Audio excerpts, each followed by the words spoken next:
भारत मंडपम में भारत प्रवास अवार्ड्स 2025 का भव्य आयोजन हुआ। केंद्रीय सड़क परिवहन और राजमार्ग मंत्री श्री नितिन गडकरी ने इस समारोह का उद्घाटन किया। इस मौके पर कई केंद्रीय एवं राज्य मंत्री, उद्योग जगत के दिग्गज और ट्रांसपोर्ट सेक्टर से जुड़ी प्रमुख हस्तियां मौजूद रहीं। इस अवार्ड समारोह में यात्री परिवहन क्षेत्र की उत्कृष्टता को सम्मानित किया गया। रेडबस पीपुल्स चॉइस और प्रवास एक्सीलेंस अवार्ड्स के तहत देश भर से आए 63 विजेताओं को पुरस्कृत किया गया। इस साल रेडबस लीड पार्टनर के रूप में जुड़ा और 230 से अधिक संगठनों और व्यक्तियों ने हिस्सा लिया। पब्लिक ट्रांसपोर्ट में प्राइवेट बसेस का शेयर बहुत बड़ा है। टोटल हमारी 20 लाख बसेस देश में है, उसमें से 90% buses own by private operators, जो 18.5 लाख है। और आपका बिजनेस और बढ़े, इसके लिए राज्य सरकार की ओर से हम आपको सहयोग करने की मदद ही करते रहते हैं क्योंकि उसके कंपैरिजन में आपको, हमारे कारण आपको ज्यादा बिजनेस मिलता है। पहली बात तो यह है कि लोग क्या चाहते हैं। लोग कंफर्टेबल पब्लिक ट्रांसपोर्ट चाहते हैं, प्रोफेशनल डिसिप्लिन वे में अच्छा चाहते हैं। मैं बेंगलोर में गया था, वो जो पब्लिक ट्रांसपोर्ट कंपनी थी, उन्होंने एक ही कंपनी की 700 बसेस ली थी, वो सबसे कॉस्टली थी। और उनका बिजनेस बहुत अच्छी तरीके से चल रहा था क्योंकि उनकी सर्विस क्वालिटी थी।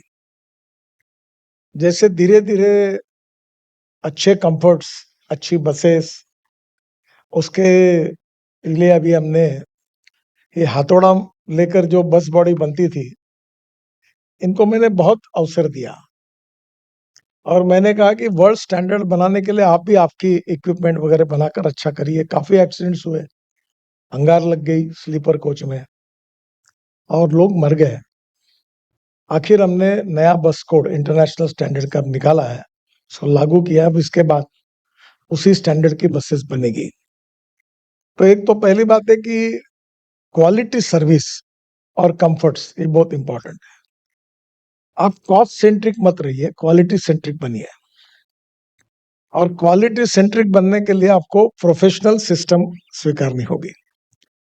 जहां आपने बात बताई, ये बात जरूरी है कि सबसे पहली बात, हम रोड इंफ्रास्ट्रक्चर आपके लिए अच्छा बना रहे हैं। अभी एक 15 दिन पहले केपीएमजी के कार्यक्रम में मैं गया था और मुझे पहली बार आश्चर्य लगा कि उन्होंने कहा कि 81% गुड्स ट्रैफिक ये रोड पर है और केवल 1% गुड्स ट्रैफिक रेलवे में है और 18% बाकी नोड से जाता है। इसका मतलब ये कि रोड इतने अभी अच्छे बने हैं कि मुझे उत्तर प्रदेश के मुख्यमंत्री जी ने कहा था कि हमारी सब समस्या आपके कारण हुई। क्यों? तो प्रयागराज में पूरे देश से रोड अच्छे बनने के कारण अपनी गाड़ी लेकर लोग प्रयागराज करोड़ों लोग पहुंच गए।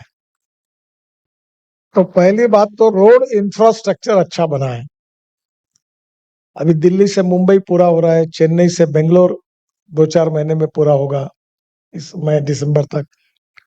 दिल्ली से देहरादून 2 घंटे में है होगा, जयपुर 2.25-2.5 घंटे में है। और ऐसे देश में हम करीब 60-70 axis control green express highway बना रहे हैं और जिसके कारण आपका, जैसे पूना से मुंबई, मैं जब ये हाईवे बनाया तो टोल लगा, तो लोग मुझे पूछते थे टोल क्यों लगा रहे। तो पूना से मुंबई कार में जाने के लिए 8 से 9 घंटे लगते थे, वो गियर बदलते बदलते, ट्रैफिक जाम घाट में, तो नेचुरली डीजल ज्यादा लगता था, समय ज्यादा था। अब जो बस है, अभी अभी कार 2 घंटे में आती है, बस 2.25 घंटे 2.5 घंटे में आती होगी। तो नेचुरली अगर आपका समय बचा, गियर एक ही गियर में गाड़ी चली, तो आपका फ्यूल बच रहा है और दूसरी ओर समय भी बच रहा है।